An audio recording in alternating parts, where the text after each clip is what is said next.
Mona Lisa. Everyone's lining up to see her. She's a Mona Lisa. Everyone's lining up to see her. There must be something that feeds her.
Một mình em ở đây lặng thầm mãi lướt face để chờ anh đây nhưng chẳng thấy xuất hiện.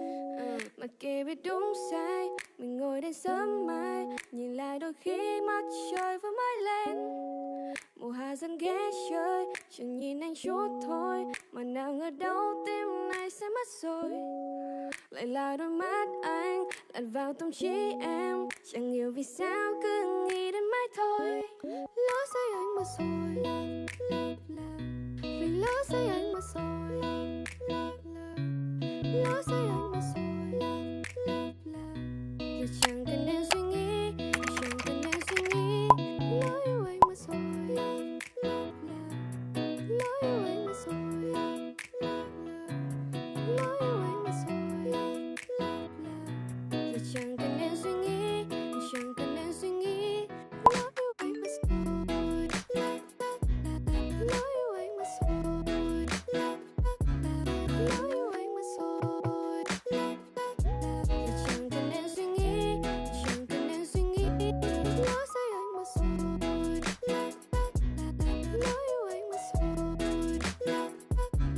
lỡ yêu anh mất rồi giờ chẳng cần nên suy nghĩ chẳng cần nên suy nghĩ.